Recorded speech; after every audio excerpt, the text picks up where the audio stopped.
It seems that every day we're reminded that we live in an era of great power rivalry, that the rules-based order is fading, that the strong can do what they can and the weak must suffer what they must.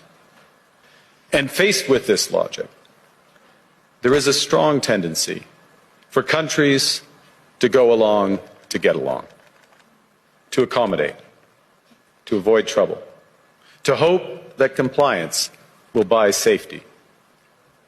Well, it won't. The system's power comes not from its truth, but from everyone's willingness to perform as if it were true. And its fragility comes from the same source. For decades, countries like Canada prospered under what we called the rules-based international order. We joined its institutions, we praised its principles, we benefited from its predictability. And because of that, we could pursue values-based foreign policies under its protection. We knew the story of the international rules-based order was partially false, that the strongest would exempt themselves when convenient, that trade rules were enforced asymmetrically. And we knew that international law applied with varying rigor depending on the identity of the accused or the victim, support for frameworks for resolving disputes. So we placed the sign in the window. We participated in the rituals. And we largely avoided calling out the gaps between rhetoric and reality. Let me be direct. We are in the midst of a rupture, not a transition. But more recently, great powers have begun using economic integration as weapons. Tariffs as leverage, financial infrastructure as coercion, supply chains as vulnerabilities to be exploited. You cannot live within the lie of mutual benefit through integration when integration becomes the source of your subordination. When the rules no longer protect you, you must protect yourself. But let's be clear-eyed about where this leads. A world of fortresses will be poorer, more fragile, and less sustainable. And there's another truth. If great powers abandon even the pretense of rules and values for the unhindered pursuit of their power and interests, the gains from transactionalism will become harder to replicate. Hegemons cannot continually monetize their relationships. Allies will diversify to hedge against uncertainty. They'll buy insurance, increase options in order to rebuild sovereignty. Sovereignty that was once grounded in rules but will increasingly be anchored in the ability to withstand pressure. And the question for middle powers like Canada is not whether to adapt to the new reality. We must. The question is whether we adapt by simply building higher walls or whether we can do something more ambitious. Principled in our commitment to fundamental values, sovereignty, territorial integrity, the prohibition of the use of force except when consistent with the UN Charter, and respect for human rights.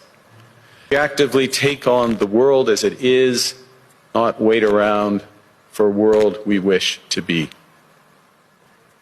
Since my government took office, we have cut taxes on incomes, on capital gains and business investment. We have removed all federal barriers to interprovincial trade. We are fast-tracking $1 trillion of investments in energy, AI, critical minerals, new trade corridors, and beyond. We're doubling our defense spending by the end of this decade, and we're doing so in ways that build our domestic industries. And we are rapidly diversifying abroad.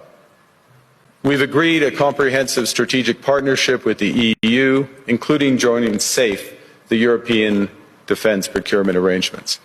We have signed 12 other trade and security deals on 4 continents in 6 months. In the past few days, we've concluded new strategic partnerships with China and Qatar.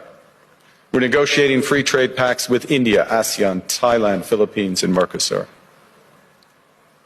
We're doing something else. To help solve global problems, we're pursuing variable geometry. In other words, different coalitions for different issues based on common values and interests.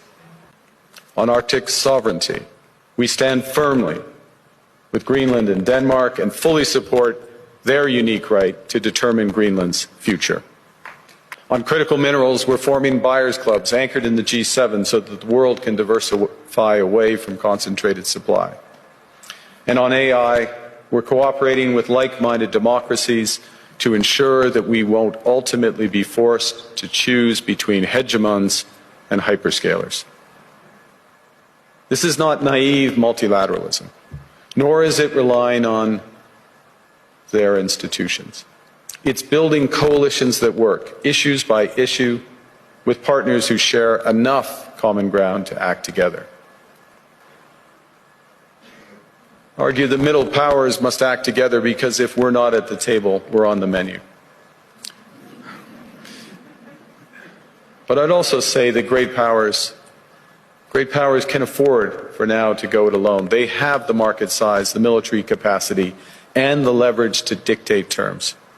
Middle powers do not. But when we only negotiate bilaterally with a hegemon, we negotiate from weakness. We accept what's offered. We compete with each other to be the most accommodating. This is not sovereignty. It's the performance of sovereignty while accepting subordination.